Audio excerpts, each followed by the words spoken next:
There are so many ways for physicians to get involved in startups, whether as founders, consultants, advisors, or even clinical team members. The skills you already have are actually exactly what startups need. Many physicians come to me and say, should I get my MBA? Should I go get a clinical informatics degree? And I think you guys are educated enough. I think you have a lot of degrees and a lot of experience. And I would love to walk you through some of the different things that I see physicians working on in the startup world and things that you can get paid for and things that can really make a meaningful impact. Hey, welcome to Startup Physicians. I'm Alison Curfman, and I am thrilled to have you join me on this journey.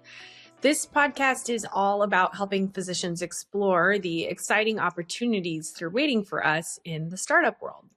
So whether you've been curious about launching your own company, consulting for innovative health tech startups, or simply exploring what's out there, you're in the right place.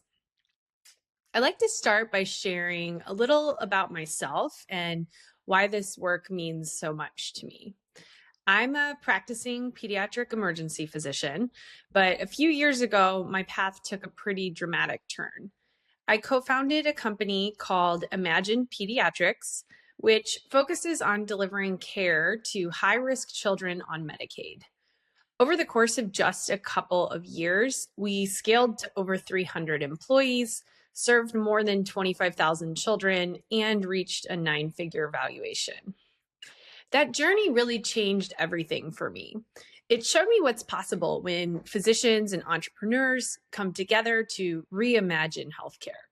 It also opened my eyes to how much potential we as physicians have to drive innovation and make a meaningful impact far beyond the walls of a hospital or clinic.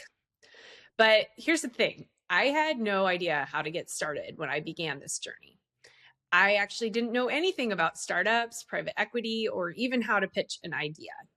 And that's why I'm so passionate about this podcast. I really want to share what I've learned along the way to give you a roadmap to navigate this world. So, what can you expect from startup physicians? In future episodes, we'll dive into topics like design thinking, private equity, product development, and how to position yourself in the startup world. We will hear from inspiring guests, including physicians who've made the leap and startup leaders who understand the value of clinical expertise. Today, though, I want to focus on my own journey, how I went from a full-time practicing emergency physician to launching a startup, and why I believe this is such an important time for physicians to step into this space. So let's start with a question. Why startups? Why should physicians even care about this world? The truth is, healthcare is changing faster than ever before. From AI and digital health tools to new population health models, we are in the middle of a transformation. But a lot of these changes are happening without meaningful input from the people who know patients best, physicians. That's a problem. Without us at the table, these solutions risk being impractical, inefficient, or even harmful. Startups are very different from traditional healthcare systems. They're agile, mission-driven, and willing to take risks. They're not bogged down by the bureaucracy that can make changes in hospitals feel impossible.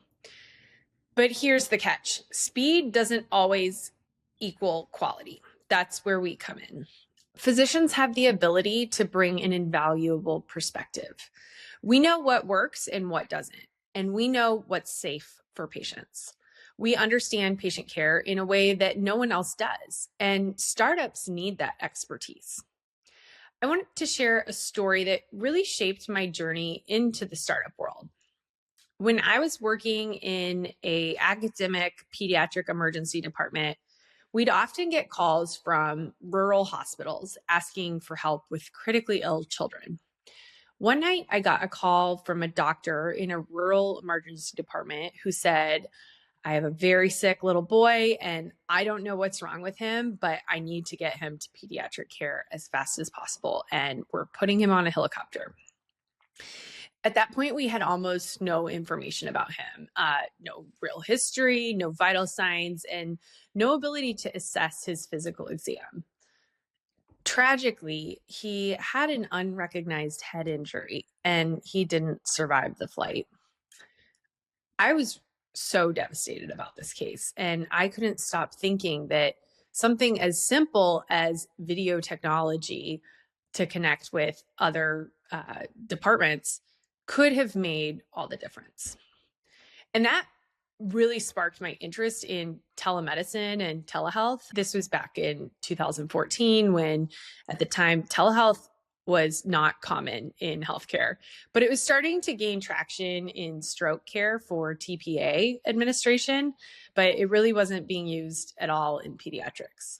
So I started working on projects to change that, but the barriers were immense. So there was no payment model for telehealth, and there was no policy or best practices around it. And there was truly no evidence base about how to use technology in this way in our clinical practice. So I connected with a group of like-minded leaders, and we launched a national telehealth research network for pediatrics. And the goal with that was really to try to start establishing best practices and create a really good collaborative network where we could help build an evidence base for something that hadn't been done before. So it was called Sprout, and it eventually became part of the American Academy of Pediatrics. That was my first taste of building something from the ground up. And it really showed me the power of identifying a need, designing a solution, and then pushing through barriers to make it happen. Fast forward a few years, and I found myself leading virtual care programs for pediatrics for a large hospital system. Our flagship program focused on children with complex medical needs. It was a population health program that used virtual care to provide an extra layer of support for these families who often felt truly abandoned by the healthcare system. They struggle to coordinate their care, navigate appointments, and manage crises in their households. And all of this is just they're trying to keep their child alive. So we built a program to support these families, and it really worked. Over 2 years, we reduced their hospitalizations by 35% and cut their ER visits in half just by providing more support for these families virtually, which was really meaningful work and really significant results. But there was a catch. The program didn't work financially in a fee-for-service system. So it was really based on value-based care principles of really investing in a population to help keep them healthy and out of the hospital. But we were operating in a fee-for-service system. So there was really no billing code for the services we were providing. We were operating a pilot to prove that the concept could work, but really hoped to get into value-based contracts. But when budgets tightened during the pandemic, the program was very unfortunately shut down. I was really devastated about the loss of this program because I felt like we were doing incredibly meaningful work, and it was the middle of the pandemic. I was still working in the ER, and I felt like every shift that I was working, these children were coming in to the emergency department in the middle of COVID, and they were kids we had previously kept out of the hospital for 2 years. So that was really a turning point for me. I knew we had something valuable. We had a model that was really working clinically, but it needed the right financial structure to succeed. And that's when my colleague, Megan, suggested that we just start our own company. And at first I thought she was crazy. I said, I have no idea how to do that, and I don't know how to launch a business. But eventually her confidence and vision really convinced me to move forward with her. So our first step was to pitch our idea to a local startup accelerator, which I had no idea what a startup accelerator is. It's basically an organization that can help really early stage concepts and ideas have an environment to try to get some traction. And they provide resources, and they, for us, provided some coaching. So we pitched to them and they accepted us into their coaching program. And I was still debating if I really felt committed enough to this to like quit my job and actually not take an income and try and build something where the stakes were really high. After that, things started to move faster than I ever imagined. I came to Megan one day and told her that I was willing to quit my job. I was willing to put it all on the line to build this with her. And that same night, I received a message on LinkedIn from a private equity firm in Nashville that had come across our research. They were specifically looking to invest in pediatric complex care, and they reached out because they wanted to learn more about what we had built. Within a matter of days, Megan and I had a video call with them and had an incredible synergy. And then a few days later, we were on a plane to Nashville to meet with the team. That firm was called Rubicon Founders, and it's led by one of the most well-known entrepreneurs and healthcare leaders in the country, Adam Bowler. And their interest in our idea was both humbling and energizing. I was actually pretty shocked that someone was so interested in investing in pediatrics, because my entire career, I have felt that pediatrics is very overlooked when it comes to funding and innovation. But in Adam's experience, he had previously built one of the first home-based medical groups for chronically ill seniors called Landmark Health. And while he was building that, he was often asked, could you include children in your model?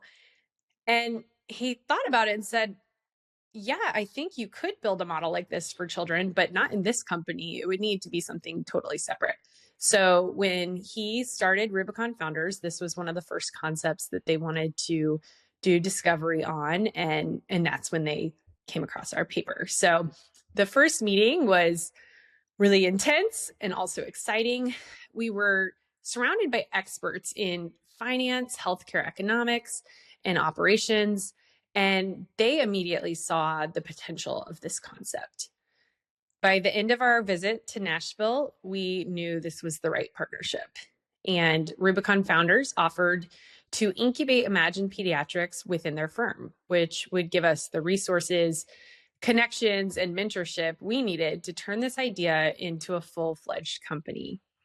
It was a once-in-a-lifetime opportunity, but also a leap of faith. I had an established life in St. Louis, Missouri, and we lived close to family. And my husband is also a physician and has an outpatient practice. But within a few weeks, we made the leap and quit our jobs. We sold our home, bought a new house sight unseen in Nashville. I thought we were going to be homeless for a while because the housing market was crazy. And I really dove headfirst into this new world. Along with Megan and a couple other co-founders that came on board, we started incubating the company in 2022. And that year was nothing short of a crash course in startups. I joke that as soon as Megan and I started this opportunity, I went to the library and checked out a bunch of books like Startups for Dummies, because I was like, I don't know what any of these words even mean.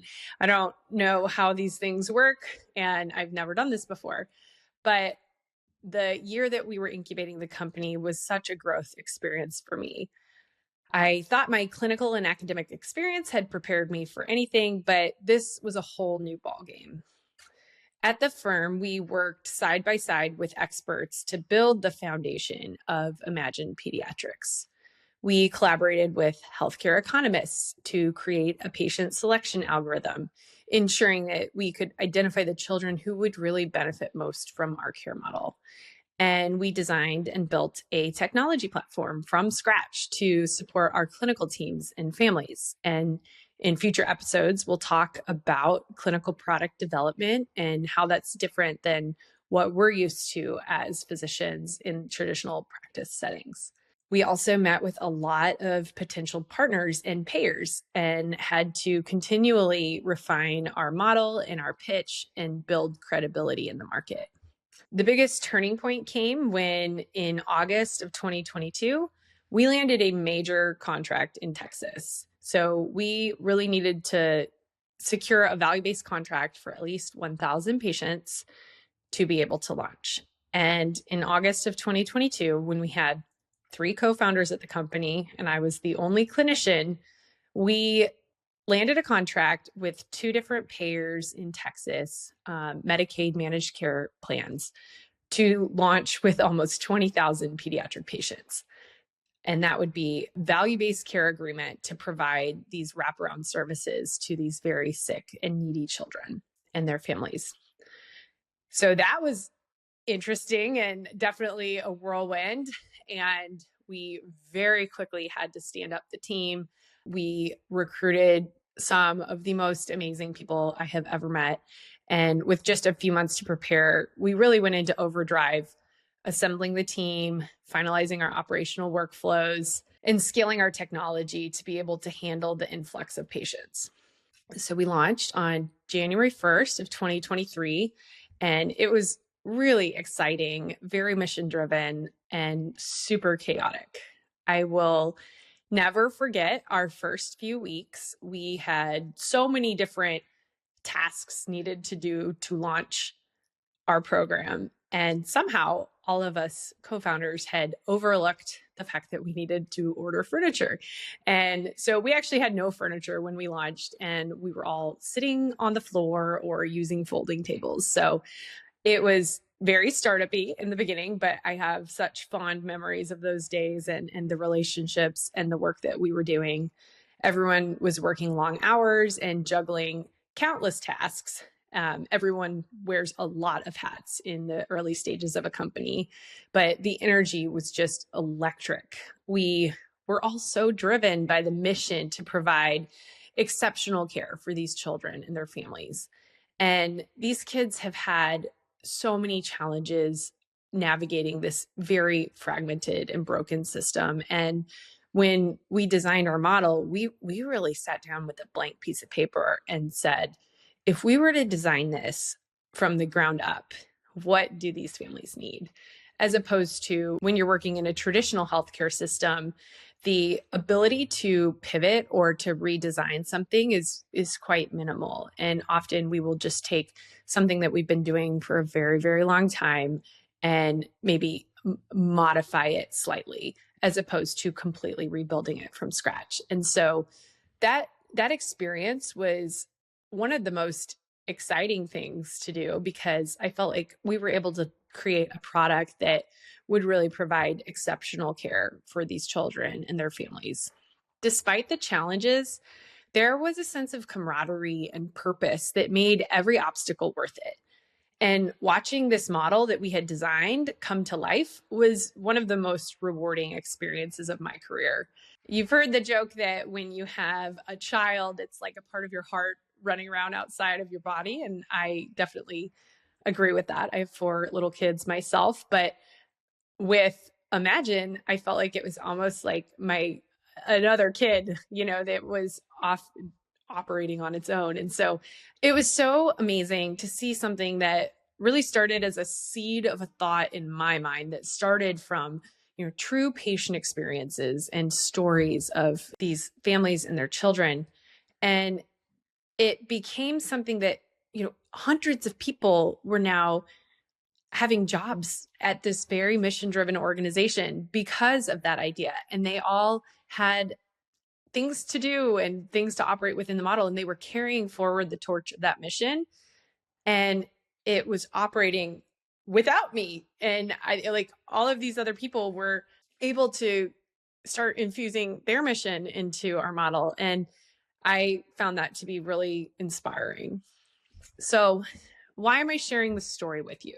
My journey was pretty extreme. Most people will not want to quit their job or start a company or move across the country or work at a private equity fund. But there are so many ways for physicians to get involved in startups, whether as founders, consultants, advisors, or even clinical team members. And the skills you already have are actually exactly what startups need. I have had many physicians come to me and say, should I get my MBA? Should I go get a clinical informatics degree? And I think you guys are educated enough. I think you have a lot of degrees and a lot of experience.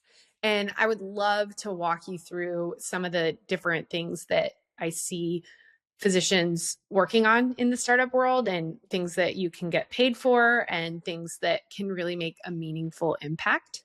So I want to help build these pathways for other doctors, because as I moved into a more advisory role with Imagine Pediatrics over the past year, I've built my own consulting and advising company. And with that, I have the opportunity to work with many startups. And I find it to be really exciting to work with founders and other people who are really mission driven and excited and have an energy about them to get something done that hasn't been done before. I think it's creative. I think it's fun. I love the flexibility it's provided me. And I think there's so much need for physicians. And as I've been doing this, I've had a flood of physicians approach me and say, I really want to learn how to work with startups. And so I want to create practical resources for you all. I want to help you to hear inspiring stories that really help get the wheels turning in your own head, but also create some really clear pathways for how you could do some of this yourself. So if this story resonates with you, I hope you'll stick with me on this podcast. In future episodes, we'll explore how you can position yourself in the startup world and build your personal brand and find roles that really align with your goals and your mission. So thank you for tuning in to the first episode of Startup Physicians. If you're ready to dive deeper, please check out the resources at startupphysicians.com. We also have a link to our Facebook group, and subscribe so you don't miss what's next. Let's shape the future of healthcare together.